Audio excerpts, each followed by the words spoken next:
Hello Bloomington, I'm Mayor Tim Bussey, and this is the Council Minute for the week of September 8th. On Monday night, the Council approved Bloomington's preliminary tax levy and proposed budget for 2025. It's something we do every year about this time, and it serves as a starting point for our community discussion. The Council approved a preliminary tax levy increase of 11.5% and a proposed 2025 budget that corresponds to the preliminary levy. That translates into a 9.2% increase in taxes for a median value home and would equate to an annual increase of $131 or $2.53 per week. Like any budget discussion, it's important to frame up this conversation based on revenues and expenditures. On the revenue side, the city continues to see increases in our collections from lodging and admissions taxes.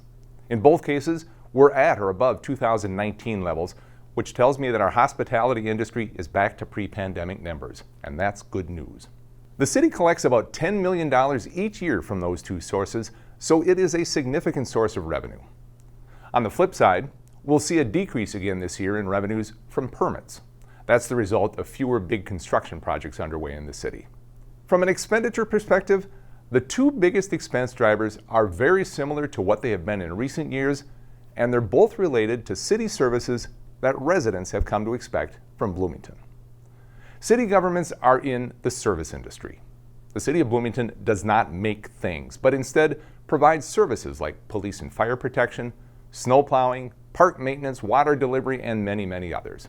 For decades, Bloomington residents have made it clear that high-quality city services are a priority, and I agree, that's exactly how it should be. So, the city pays a competitive wage to the outstanding employees who provide those high-quality services, and that costs money. About 75% of Bloomington's general fund budget goes to personnel costs. And you won't be surprised to hear that the public sector is a very tight job market right now. Competitive salaries and benefits are needed to attract and retain the great employees who provide the services you've come to expect. And on the topic of services we've all come to expect, Bloomington's investments in public safety are also a major expense driver. For years, the Council has heard that public safety is the top priority of this community. Investments made in recent years and proposed for 2025 support that notion. You all know we have one of the best, if not the best, police departments in Minnesota. We're building a long overdue fire department that is a combination of full-time and paid on-call firefighters. These are significant investments. Of the proposed 11.5% increase in the tax levy, almost 7.5% would go toward police and fire. If you prefer raw numbers, the proposed increase in the budget for 2025 is $9.2 million.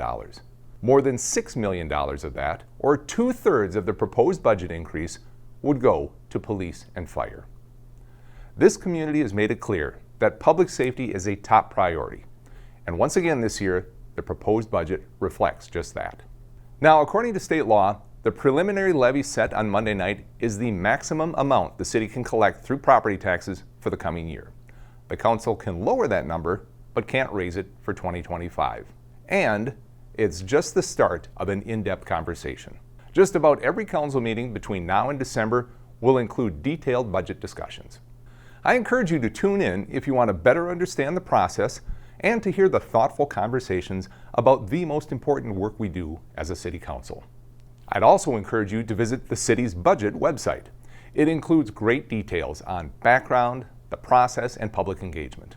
All of this work will culminate on December 16th at the city's Truth in Taxation hearing. Also on Monday, the council received the annual update on the city's Opportunity Housing Ordinance. Some quick background.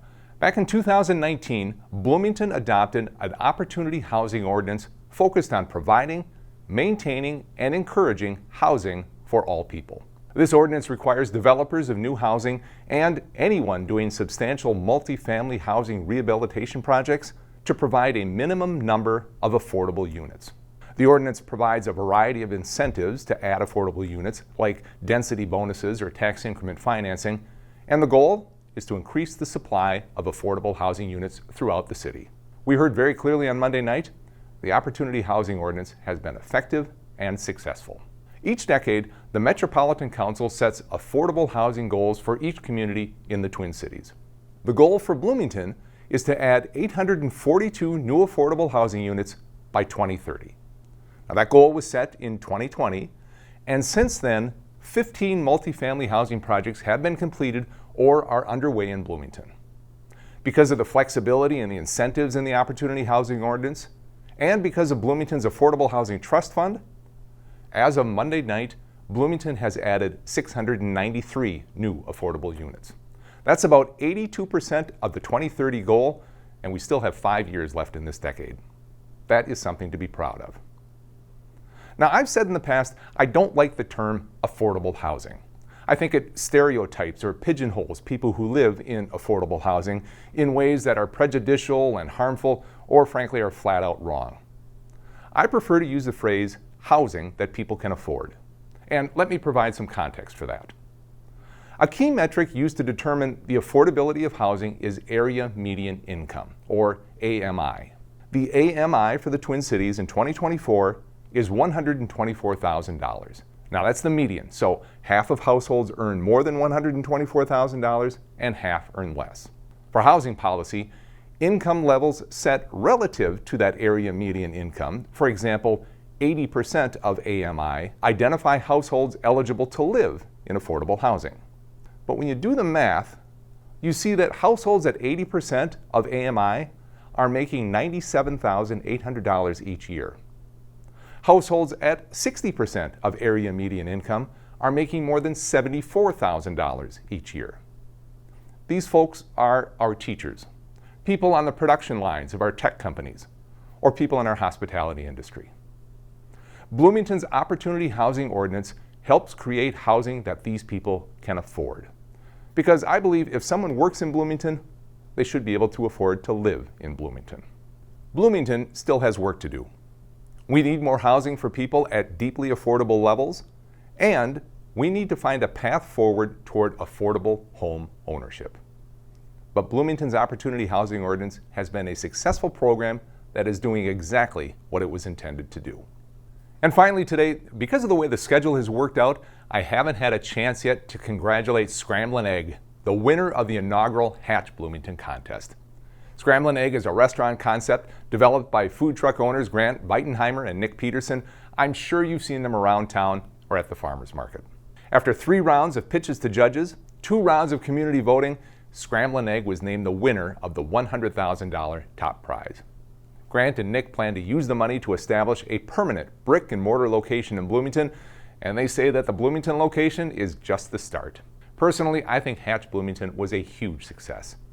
60 applicants brought their best ideas forward. They had a chance to make their pitches publicly and got feedback and advice on their business plans. The community had a chance to weigh in through 2 rounds of online voting, and the competition certainly generated a lot of buzz around town.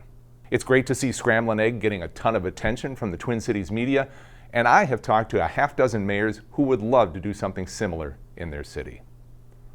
Congrats to Scramblin' Egg and to everyone who stepped up and participated in Hatch Bloomington. Thank you to our judges, Bloomington City staff, and the Minneapolis Regional Chamber for their hard work on this. And thanks to you for your excitement and your enthusiasm around this unique program. That will do it for this week's Council Minute. Thanks so much for joining me today. Until next time, stay safe, Bloomington.